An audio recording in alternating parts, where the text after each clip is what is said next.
Hey y'all, today we're going to go over how to set up your Mind Your Ink Flash Shop and go over literally every single part of the feature that you need to know. So if you have questions about a specific portion of it, use the links below to skip ahead to that section. Let's get started. All right, so we're going to be looking at the desktop version today, but it works exactly the same on mobile. You are going to navigate to your Flash section once you're logged into your artist account to see your Flash Shop. I already have a few examples uploaded here into mine. So if this is your first time and you haven't uploaded any Flash yet, this would be an empty section with a little call to action and a button to get started. Now, when you have Flash uploaded to your Flash Shop, it's going to basically generate a button on your main artist page that clients can use to access your Flash Shop called Browse Flash Shop. And this is where clients will be able to see any available Flash that is published and see any Flash that is sold out and not able to be booked at this time. But let's head back over here to your Flash Shop to go through what a basic upload flow looks like. So we're going to click on Upload Flash here. You can choose to do one or multiple images at a time or pieces of Flash. In this example, I'm going to take a Flash sheet that Seth actually created that has multiple images within it. One of the big things to know when you are uploading your Flash images here is that all of them will be cropped to a square format. So we chatted with a few artists about this before we made this choice, but to keep things kind of uniform and similar when someone's browsing on their phone or on their tablet or their laptop here, we're just making everything square. So if your image is horizontal or vertical, it will be cropped to a 1:1 square ratio. When you're uploading Flash here, we typically recommend that you do try to upload larger file sizes. So if you're using Procreate or another program where you can control the pixel size of your images, we have some details on our blog post about the minimum and maximums. We typically recommend that you try to export something at around 1200 by 1200 pixels, minimum 700. That makes sure that it looks good on mostly tablets and desktops where those images get a little bit bigger. But here's where you will select what images you want to upload for your Flash. So if we continue here, I'm doing what would be considered a Flash sheet, and it is totally okay to do that. Although we do usually recommend doing one actual tattoo Flash piece per Flash piece that's in your digital shop. If you have a scenario where you have multiple pieces that have all the exact same details and are repeatable, you can totally upload a Flash sheet here. So let's just call this Nautical Flash. You can give a Flash piece a title. It's totally optional though. If it doesn't have a title, it just won't show up on the Flash Shop, but you can give it a name if you'd like to. Underneath that, we have a couple of settings. So we were going to be able to choose, do you want this Flash to be repeatable or not repeatable? So if you toggle this on, that means that multiple people can have appointments and book this Flash, and it's not going to have a concept of being sold out. If we make it non-repeatable, it can only be booked once. Multiple clients can submit multiple requests for it, but as soon as you, the artist, book an appointment that's associated with it, in this case, my kawaii chance, it will then show up as sold out and it's disabled and I can't click on it as a client. So use repeatable if you want folks to be able to book it multiple times and for you to do an appointment multiple times, but turn it off if you want it to be a one-time only piece of Flash. For the sake of this example, because it is a Flash sheet that has multiple pieces of Flash on it, I'm going to flag it as repeatable. If you were to change this to non-repeatable, it becomes kind of an issue because once you book an appointment for this Nautical Flash, this will show as sold out. So even if you're just booking for the anchor and not the other pieces, it's going to be sold out once you've booked an appointment. So if you're doing a Flash sheet, we recommend always turn on repeatable. Otherwise, upload all of these individually so you can actually track which ones have been booked and which ones have not. The next setting that we have here is placement. So in your typical Mind Your Ink appointment request flow, placement is just a field that someone can type in and write whatever they want. We give you the option with Flash to restrict it to be arms and legs only. In this case, we're letting clients know, hey, I'm not doing this Flash anywhere besides arms and legs, since that's somewhat common for Flash pieces or Flash days. But if you turn it off, that just means that clients can write in whatever they want for placement. Below placement, we're going to have your color options. So these are going to align with what your color options are for your typical booking form. For the piece of flash, I can decide if I want to restrict it to a single color or have multiple. In this case, they are drawn in color, but let's say that we will also do them in black and gray. This will then give the client the option when they're filling out the flash piece request to tell you which of these colors that they want. If we only chose one, they just wouldn't have an option to choose. Each flash piece is then associated with a booking window. So we do this because we need to be able to know like what location is this flash piece bookable for, to then send the appropriate like email communications and custom content that you've created around your email communications, as well as like the location details, the address, etc. An appropriate cost that you have set up for like a flash deposit. And all of that is stored on the booking window level. So right now I can only associate it with a single booking window. We know, we've already heard feedback that y'all want to be able to associate it with multiple. In that case, in the future, we'll actually let the clients like choose which booking window they're booking for. So if it's a guest spot, if it's a flash day event, or if it's just your regular books. But for now, you have to choose like a booking window to associate it with. And then lastly, the only other details that we're setting up here are estimates. So we are going to give it a minimum and maximum size. Let's do 4 and 8 inches. This will let the client know that they need to submit a size request in between these certain sizes. This is obviously done and like super helpful because it's a piece of flash. So you as the artist actually know what are the minimum and maximum sizes that this can be tattooed at. We also then have estimates for time and cost. And this is mostly to communicate with the client what to expect when they're booking this piece of flash. So it's very helpful for them to know up front, since the tattoo itself is already designed, like what to expect in terms of timing and cost. So for those two, we only have to put a minimum though. You can put a maximum if you would like to be extra communicative to your clients. But in this example here, I'm just going to put a minimum time and a minimum cost. And again, these are all estimates. We emphasize in the content everywhere that they are estimates. Again, it's just to help communicate with the client ahead of time as they're browsing through your flash shop. So the last step that we have out of all of that is to just review, double check that all the details are correct before we publish it. Before I publish it here, I want to actually show a super handy feature. So when you're filling out this form, it's 3 steps. It's uploading the image, it's setting all of the details settings for the piece of flash, and then review.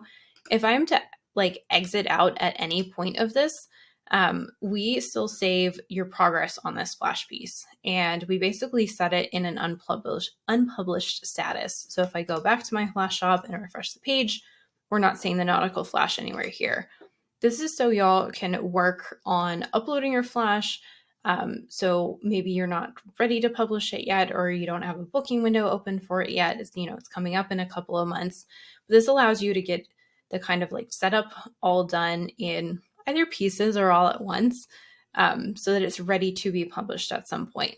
You can also always unpublish any of your existing flash at any point. So if for whatever reason I wanted to like retire these Valentine's Day hearts because we're in July at this point, and that's really far from Valentine's Day. If I hit unpublish, it basically puts that piece of flash into an unpublished state. And again, it's not going to be visible anymore to your clients. But let's head back into the nautical flash to actually publish it.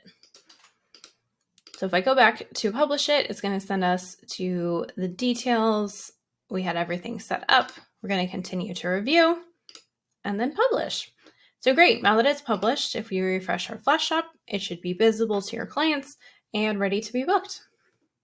So now let's see what it looks like to bulk upload a bunch of pieces of flash individually. So in this case, I'm going to use our nautical flash again, except each of the pieces are exported as individual images.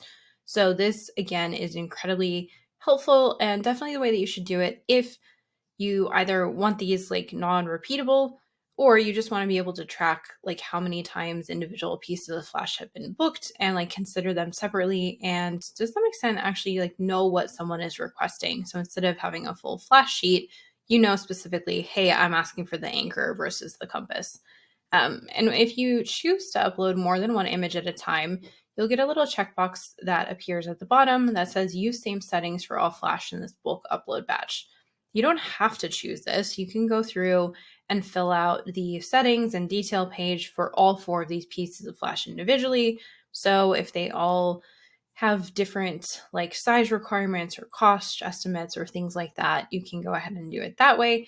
But this is the super speedy way if they basically like everything is the same on all 4 of them. So if I select this checkbox and continue, you'll see that I have all 4 of my images up here, as well as a little warning that like these settings are going to apply to all 4 flash pieces that we're uploading. So in this case, let's make them not repeatable, arms and legs only, color, booking window, and do some similar estimates to our previous one.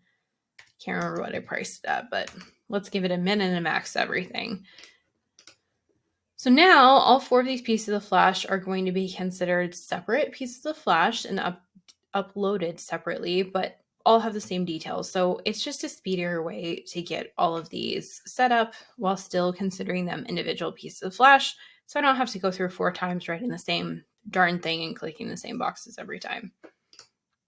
So once I publish these, again, they're all considered separate pieces of flash. If I refresh my flash shop, they're all showing up individually.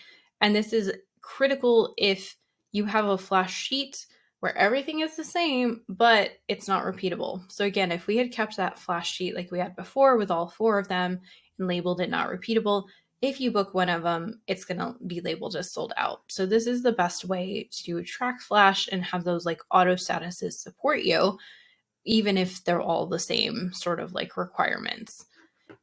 And it becomes super handy where if in the future, say I wanted to edit something about this batch of flash, maybe I decided it's going to be available in color and black and gray.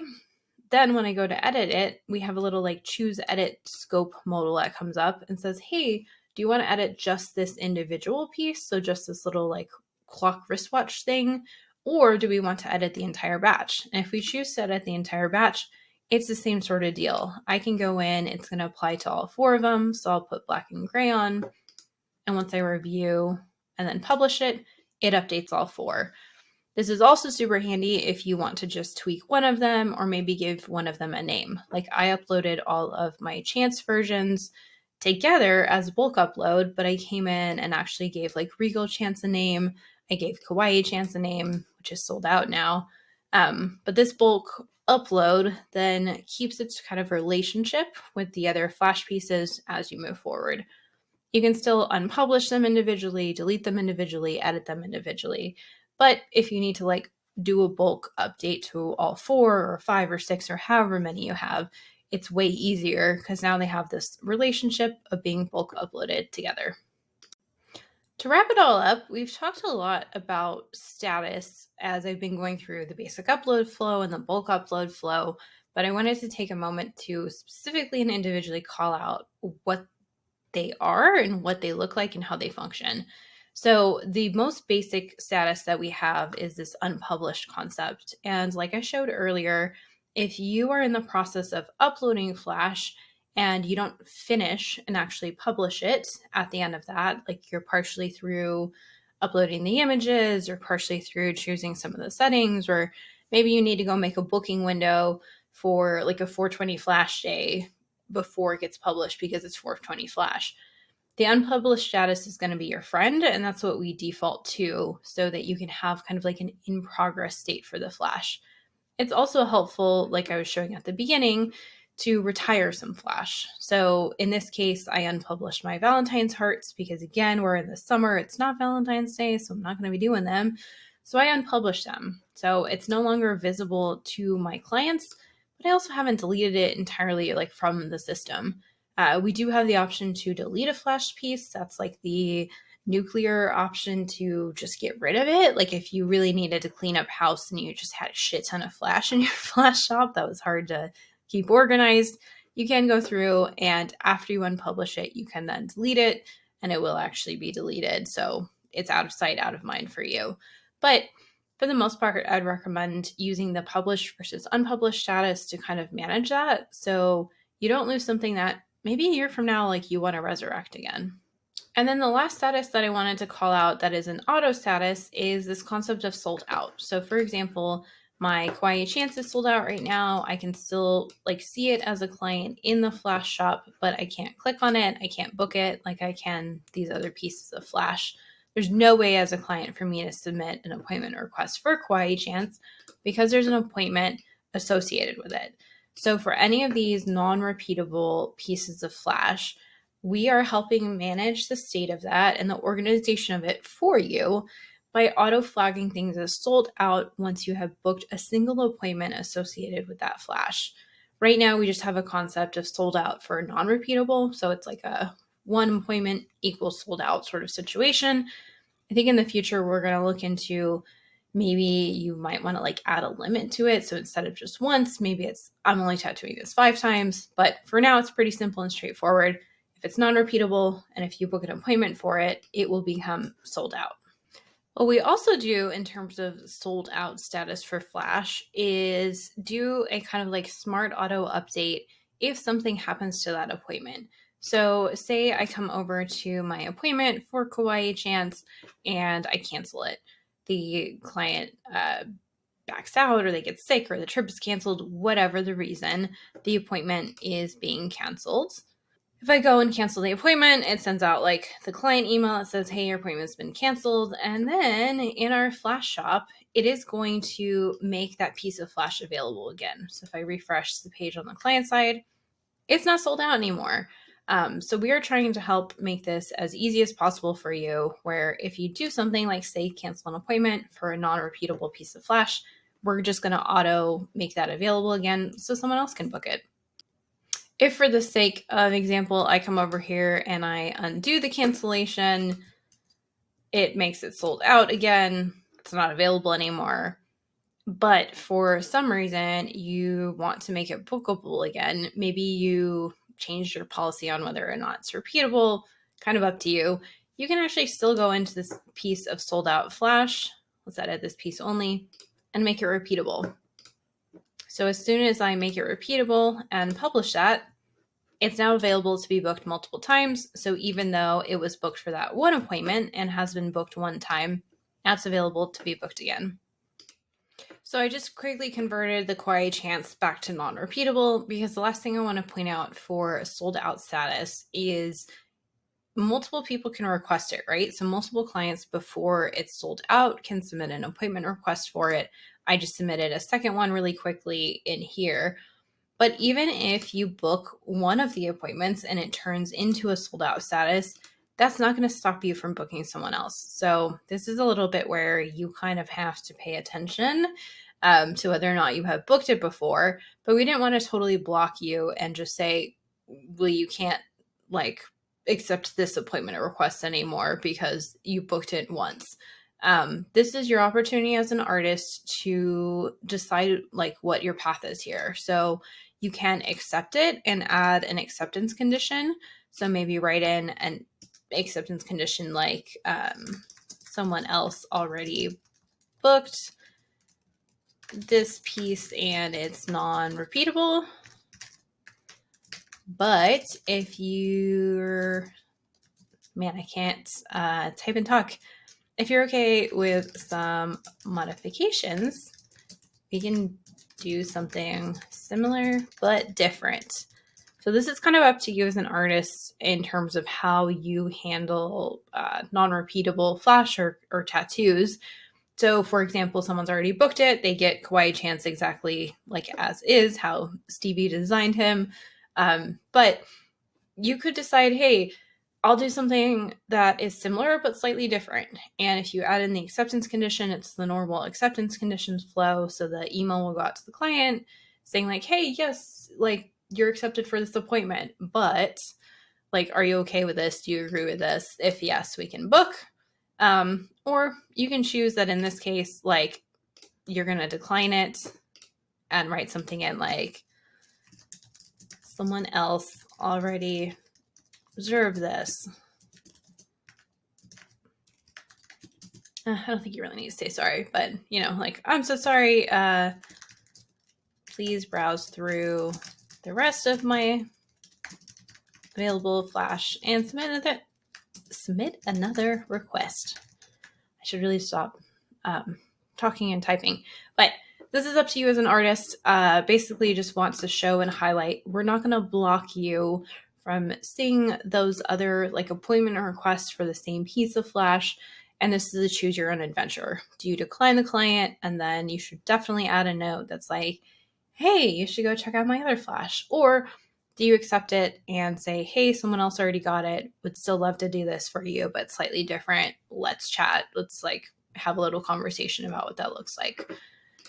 All of that being said, we are doing our best on our end to auto handle and manage all of these statuses for you so you don't have to think about it. Share here is we have been looking a lot at my test account Flash Shop, but I do want to highlight we already have had, since just launching a week or two ago, a couple of artists come in and set up their Flash Shop, and it's been so cool to actually see some legit, not us, but like legit tattoo Flash being uploaded and see how people are using it. So I wanted to share their Flash Shops as inspirations. This is for Pixie and Cyril, but you can see how it looks like to actually upload a bulk of Flash and how the formatting kind of ends up laying out with the way that it's cropped and the backgrounds. I think Cyril actually did some cool things here with exporting these images. Always cool to see kind of like more straightforward Flash on white background, but I think it is fun when you add a little bit of extra detail. And Pixie did the same thing. Pixie also has some great examples here of if you have a vertical image. I don't think she has any horizontal ones, but if you have a vertical image and for whatever reason, like that background texture or color or thing that you have behind it in Procreate can't be expanded to make it more of a square, like it's very tightly cropped. In these examples here, she just added a little bit of background color that's kind of similar to it. So that is not what our system is doing. She actually chose those things while exporting them from Procreate. I hope that was helpful. We have a blog post version of this as well if you prefer written format over video format, but you're at the end of the video, so probably not. If you have any questions or need any support in setting up your Mind Your Ink Flash Shop, feel free to reach out to us at support@mindyourink.com or DM us on Instagram. We're very responsive there. It's usually me rather than Seth. But if you need any help, we're here to answer any questions and help you get set up. And if you don't have a Mind Your Ink account set up yet, you can go sign up on our website. We do a 2-week free trial, and we are here to help make booking and managing booking easier for you and your clients.